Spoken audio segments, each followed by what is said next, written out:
So how do you know when you found the one? Have you wondered that? Have you ever wondered if you found the one? If you met the one? I was talking about that with a friend earlier, and everybody has like different opinions about that. Everybody has like their own view and their own way.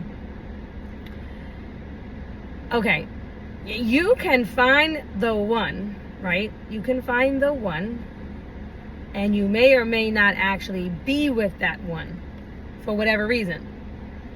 Maybe they even passed away or something like that. Like, I've experienced that. I've lost somebody, right? Maybe they had to move across the world or something like that. Or for whatever reason, circumstances didn't line up, right? In your mind, though, you might be thinking like, dang, she was the one. She was the one that I let get away. I've heard men say that. Like, I have literally heard men say that. Even about me, whatever. But like in general, just men will say that about a certain person in their life, right? They'll say that was the one that got away. She was the one, right? But have you ever actually thought about, like, how do you know when you have found the one, right? You may have found the one. She may or may not feel that same way about you. You know, you don't know. Right? But obviously, if you get the opportunity to marry the one, then boy, you have hit the jackpot. Okay? You have hit the winning jackpot. Okay? There are a lot of ways that you can answer this question.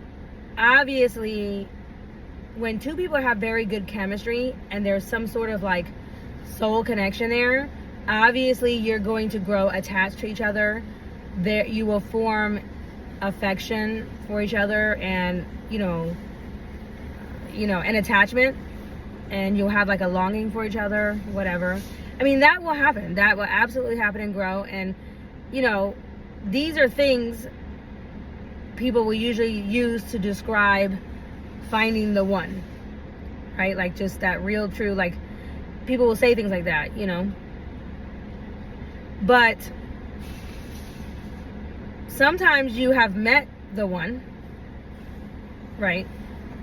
Maybe you even dated that person, maybe you didn't, or whatever, it doesn't know.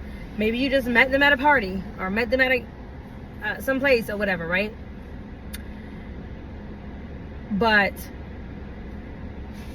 the thing that you'll find in common, that you'll hear a lot of people say when they knew they found the one, right, is they'll say they couldn't get their mind off of them.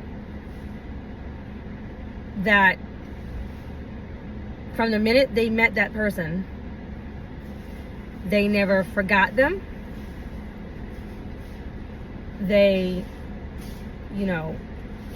had that feeling inside of them that whether they've got a chance to be with that person or not, or actually in a relationship or not, it was an interaction that you always hear people say this: I never forgot it. I can't forget them.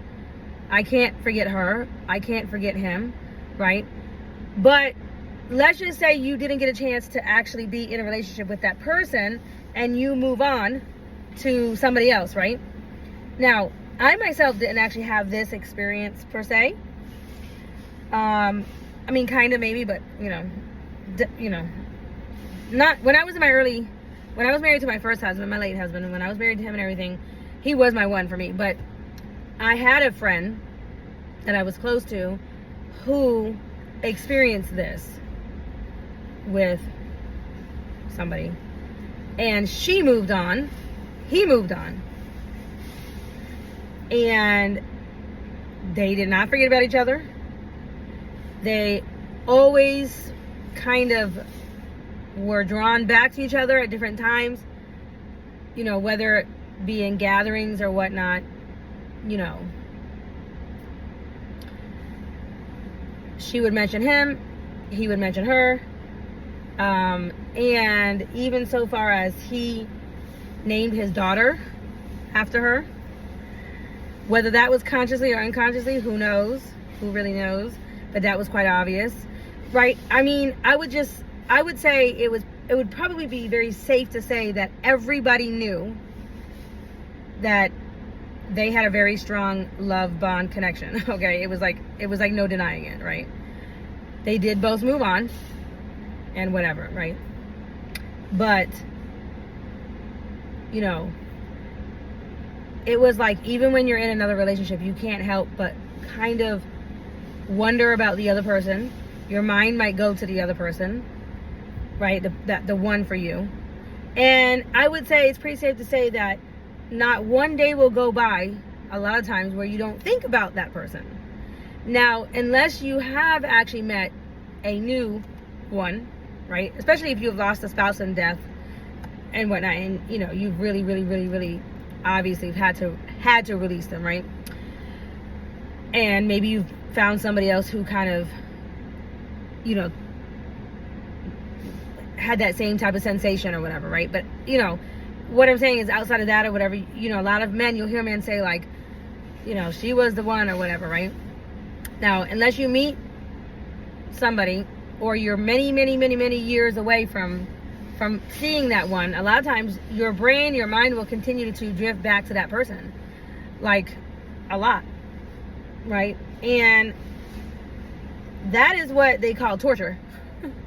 They call that a torture. So especially if you know that person is alive, especially if they're up the street, or especially if, you know, whatever, you know, maybe they work at, you know, the corner store that you go visit or something like that, and you have to see them all the time or whatever, and you have to, you know, have that feeling or that pit in your stomach, right?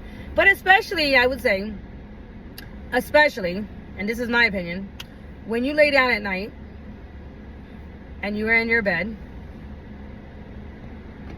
and you are alone in your room staring at the walls. I'm just thinking about this song, but anyway.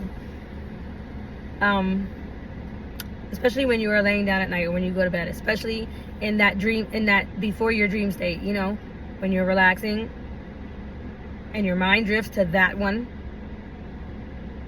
that girl, that man, that guy. That's the one. Okay, and I'm saying that because, especially if you've tried to move on, and no matter what or how you try to justify it, or you could be across, you know, halfway across the world in, you know, Asia, China, whatever, like, you know, on the other side of the world from that person, and you're still thinking about them, and you are still desiring them, not in that physical way. I don't mean just that, because that may or may not be lust. It could be love or whatever. But what I'm saying is, you're desiring to, let's say, hold that person's hand, or it's almost like your soul can't rest or be at ease until you've had an opportunity or a chance to say goodnight, or that's what you want to do. It's like you want to, or you hope that they're okay. And you might even have thoughts, or you might even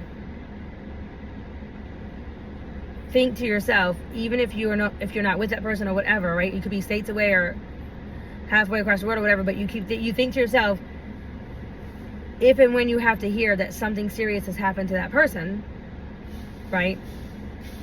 You feel like, you know, it will be a gut punch.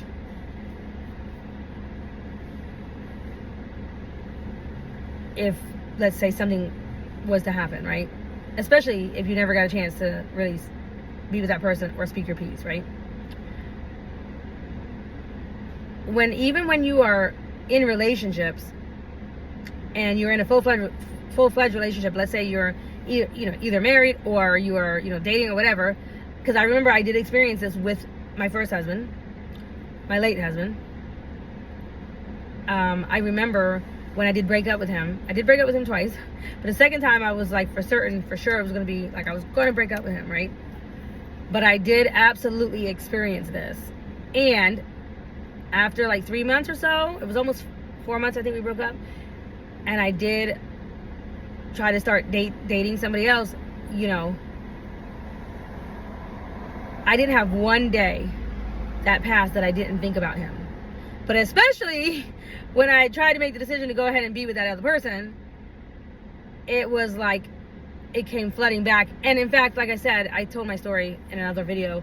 My father was the one that said, Mel, you love him. You called to find out what was going on or whatever, talk to him. And that was like, we went right back to talking over the phone for the first time after like 4 months or whatever, right?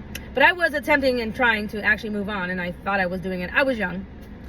But that feeling of, I never forgot that feeling, because there are some people in your life that when you meet them, regardless if you get to actually have a relationship with them or not, but it's like something about them, it's like your soul touches their soul.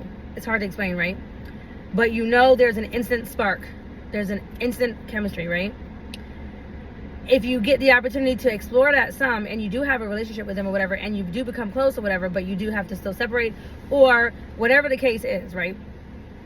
When you are laying down at night and before you're drifting off, and that person is the only person that's in your mind, and God forbid you sleeping next to somebody else. I know I would not. Me personally, I wouldn't want to be with anybody who was having that issue. If he was thinking about somebody, I'd be like, go on ahead and go over there and do that over there, because that's where your mind is. Because see, I only want to be in a relationship where I have his heart. That's me. I don't enter relationships for, you know, all these other reasons. Especially not now. My boys are older and everything. It was important for me to have a role model for my boys and things like that when they were younger, because I knew that he needed to be a father figure type of person and everything. And for obvious reasons, you're going to have somebody around your kids, right? But I don't need to worry about that. Anyway, but even then, I was only ever into, you know, true love, real love. Like, you know, I only want my partner's heart. If I don't have his heart, I don't care about anything else. I don't want his wallet. I don't want his car. I don't want his house. I don't want his rollie. I don't want anything else. I don't want it. I don't want fake love. I don't want fake love of any type. I don't want to make love. I don't want to do anything if I think that he is thinking about somebody else or he really wants to be somewhere else. That's just me. And that's why I have no problem with cutoff game. You know, that's why I don't have no problem with letting somebody go wherever their heart or mind is wandering, right? If I sense that or experience that, right? Like, it's like, please, by all means, go and save me the trouble or the time or the energy of getting mixed up or mixed emotions, right? But anyway, that's just how I feel about it. I feel very strongly about that. That you know who that one person is when you can't, and sometimes you come to that right away. Sometimes you feel like that right away, like you meet somebody, whatever, maybe you hit it off or whatever, but you kind of have a sense, it's like you have to almost start your morning with that person and end your morning or end your day with that person. It's like you don't feel right or settled inside without speaking to them, you know, in the morning. It's like it's your AM coffee. Like right away in the morning, you want to just, hey, how you doing? You good? Good morning. Hey, love, whatever, right? And then in the evening, a lot of times too, even before you go to sleep, as you're drifting off, you're either thinking about that person, or if they're not laying down next to you or whatever, you want to check in with them, FaceTime, whatever, see how they're doing. You know, and it's like it kind of calms you down, it calms your nerves, kind of thing. Like, you feel complete. It's because that person's energy, their soul, you know, completes you, right? And it doesn't ever make sense. It's really not something that you can script. You can't like figure it out. You can't plan it out. You can't just, you know, you can't just look at somebody and be like, wow, she is so beautiful, or wow, he is so fine, and he is going to be the one. Because sometimes you can meet somebody and they be absolutely stunning on the outside, right? And then you get to know them and you're like, well, never mind, you know, or whatever, right? So it's not like it's something that you can actually plan. You can't plan chemistry, right? It just happens. And also you can't plan connection or a strong connection. Like you can, even when sometimes when you do everything on your side or on your part to do what's right or to show up the right way in a relationship, to be honest, the truthful, all these things, whatever, faithful, whatever. And even then, it's like, if the other person doesn't feel the same way back, or they don't have the same value system as you do, they don't share the same value system, or their heart is really somewhere else or whatever, there's nothing you can do, right? So I will say that the sweet spot, the real sweet spot, that golden egg, that golden ticket, right? Or you hit that golden winning ticket when you feel that way about somebody and they feel the same way about you. When two people just can't resist living their lives separate or apart, and they both feel the same exact way. And a lot of times this grows, like I said, it could, you could feel this way right away, or it's something that it kind of grows to that. But nonetheless, it's like you can't deny that you both have a strong desire to check in on each other in the morning and then before you go to bed at night, because of you feeling unsettled without that person. And if you have to do that because of whatever circumstances, like I said, maybe you moved away, or maybe you moved on to other relationships, or you moved across the world somewhere or something like that, whatever, but you are still desiring, when you go to bed at night, you are still yearning to say goodnight to that person or to check in on that person, or your mind is definitely still wandering there. And if by some chance that person, even if they're across the world, is doing the same thing, there is nothing that will keep those two people apart if that is actually happening. But that is also the golden ticket. That is the sweet spot of life. I mean, you have hit the lottery, because you don't get that with every relationship. You don't get that. You don't get that equal attraction, equal desire,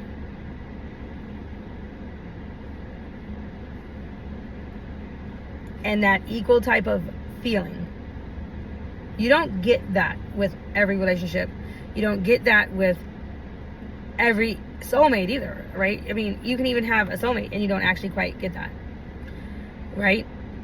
So the reason why I'm saying this is I know, because I've experienced this. I've literally experienced this with my first husband for sure, but I've experienced this before, and I know how to recognize it, because that is what I experienced before I married my in fact, that's why we ended up getting married, because we did separate for 4 months, and I was trying to move on and whatnot, but I knew that I was not going to actually be able to be in that new relationship with that person and not have my mind wander or think about him or what he was doing, or if he was okay, if he needed anything or whatever, right? I knew that I wasn't going to be able to not think about him. So therefore I knew it would not be fair to this new person that I was trying to date. And I just waved the white flag, basically. At that moment, it was in that moment, I had left. I came up here to Georgia and I had left. And my dad said, here. But I knew.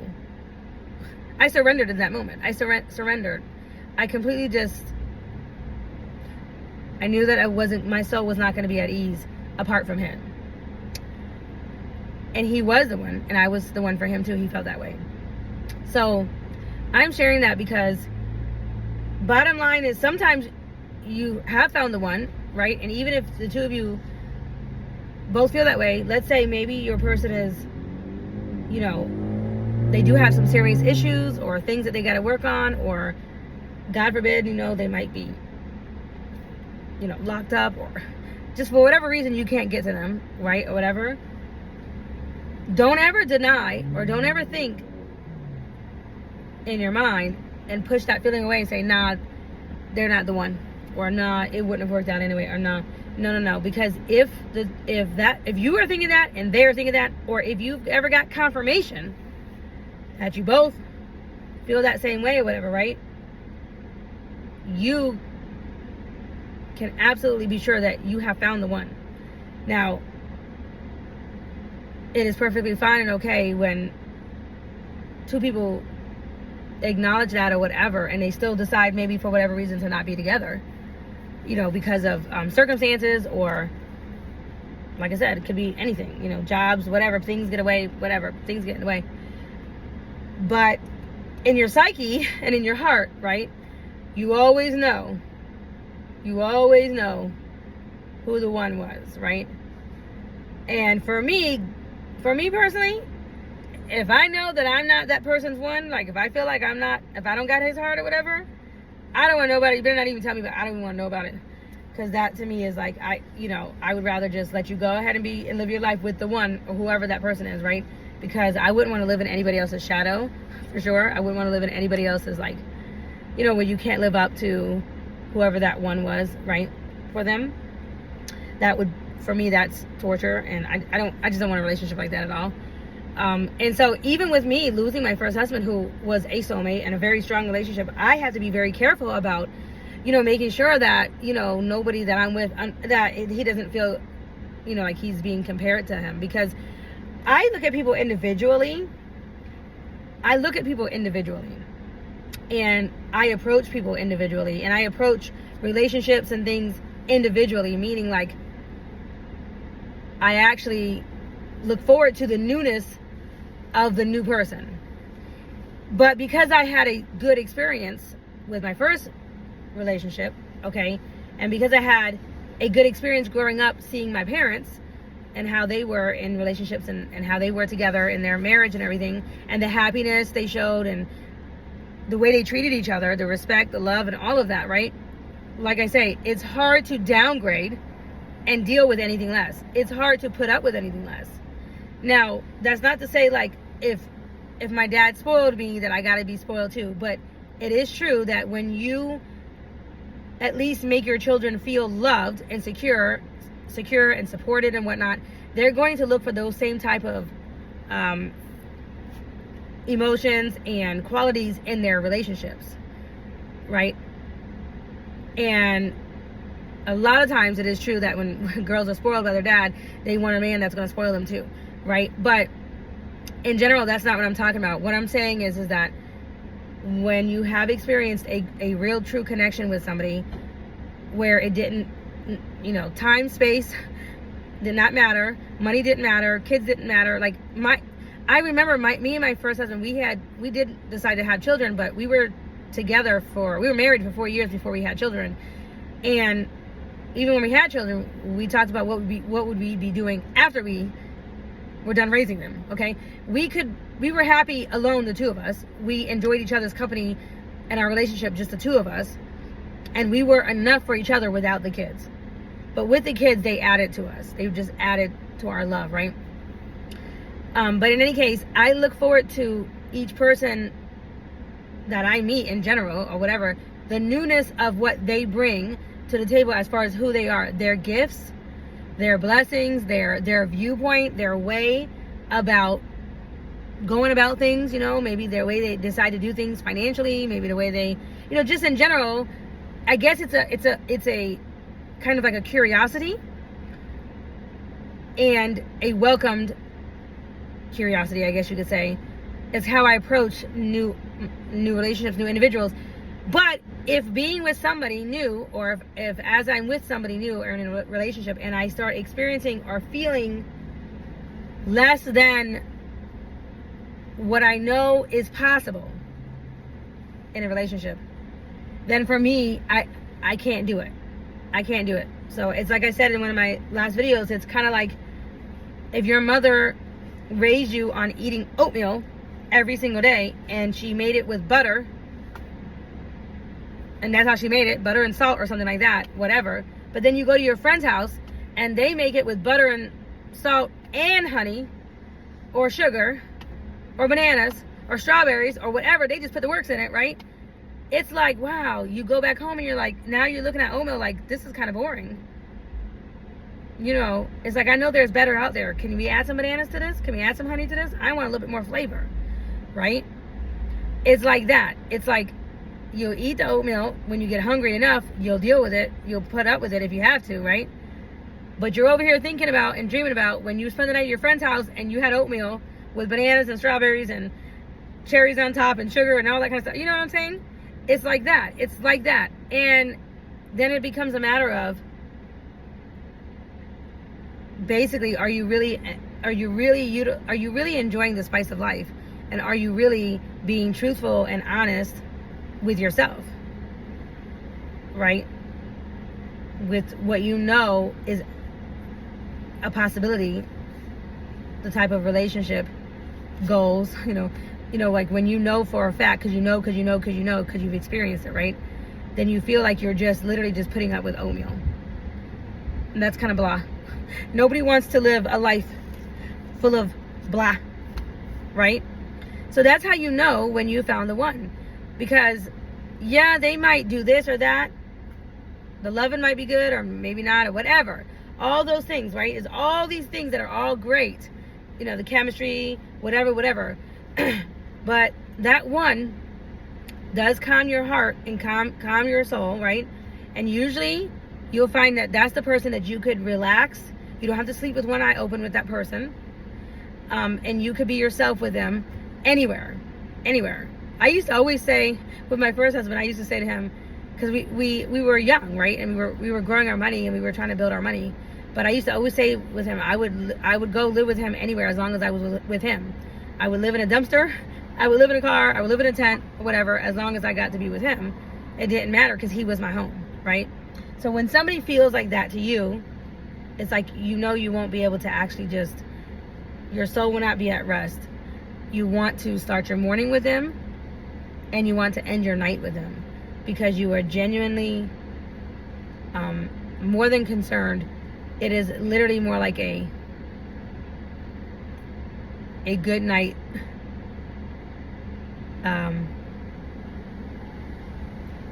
It's like, it's almost like your soul is not at ease or at rest until you say goodnight to them or you see them. Or if you're with that person, even like if you're married, I know for me, I could never go to sleep all the way until I knew that my husband was home, right? Because if he had to work late or if he was just out or whatever, I knew he was coming, I would be like restless in the bed or a little bit uneasy or whatever because I'm waiting for him to get into bed or to be home or whatever so that I can, okay, he's good, right?